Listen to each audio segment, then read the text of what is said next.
Connaissez-vous le triangle des Bermudes? C'était un endroit mystérieux où beaucoup d'avions, bateaux et personnes disparurent.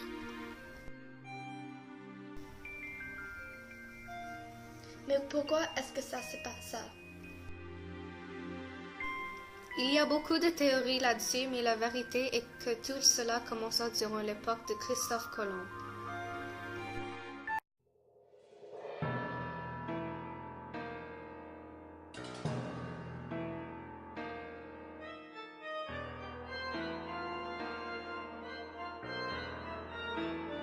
Il faut que vous ouvriez vos oreilles lorsqu'on vous raconte comment Christophe Colomb traversa le triangle des mondes et vivifia Acerbus de Trimontimentus, qui veut dire méchant destructeur à l'intérieur en latin.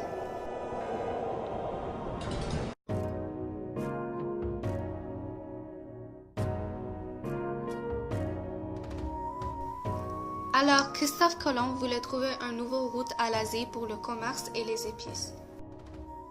Les extraits de son journal, qui étaient compilés peu de temps après sa mort par Fray Bartolomé de Las Casas, fut traduit le journal de Colomb 1989.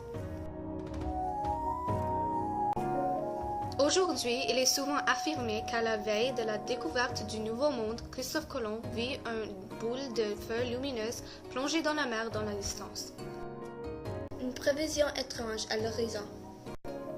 En fait, l'événement produisit quelques jours après avoir quitté les îles Canaries, près de la mer des Sargasses et le triangle des Bermudes, le 11 octobre 1492. Il est possible que j'aille à l'ouest pour retrouver l'Asie, pensa Christophe Colomb. À quoi pensez-vous, capitaine?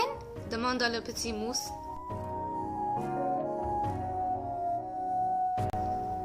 Arrête de se croiser les bras et va quérir le pilote, ordonna Christophe Colomb. Oui, monsieur!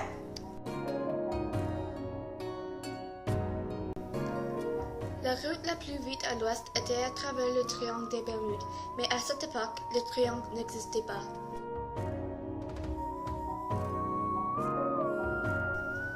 Durant ce voyage, quand le vaisseau de Christophe Colomb passa par le triangle, il réveilla l'œuf d'Acerbus de Trimontimentus qui était en sommeil avant que les vibrations du bateau l'activent. Il y a longtemps, une météorite entra en collision avec la Terre dans la région du triangle des Bermudes. Cela créa un cratère au centre du triangle contenant des substances métalliques et l'œuf d'Acerbus de Trimontimentus. L'œuf n'était pas supposé de clore sans sa mère, mais les vibrations du bateau étaient similaires à celles de sa mère et l'activa quand même.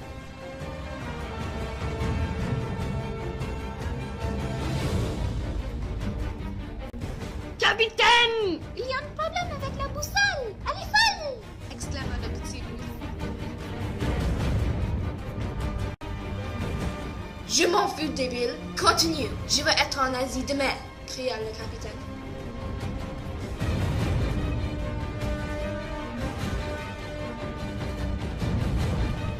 Christophe Colomb est connu parce qu'il découvrit l'Amérique du Nord, mais il y a très peu de gens qui connaissent qu'il créa le triangle des Bermudes.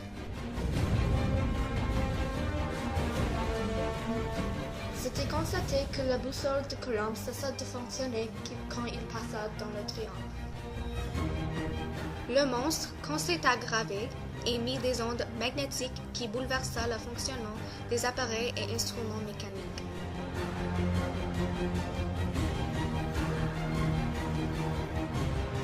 Il y a aussi des vestiges de la météorite qui sont toujours éparpillés dans le triangle des Bermudes. Quand on parle du monstre, il n'est pas méchant. Il est même considéré comme protecteur de la vie aquatique dans le triangle. Il y a beaucoup de preuves et indices qui montrent que la faune et flore marine furent menacées par les bateaux et les avions. Le monstre devait fâcher. Depuis ce temps, Acerbus Detrimentomentus refusa de bouger de son place au centre du triangle, car il se dévoua à protéger la vie aquatique du triangle des humains et leur pollution.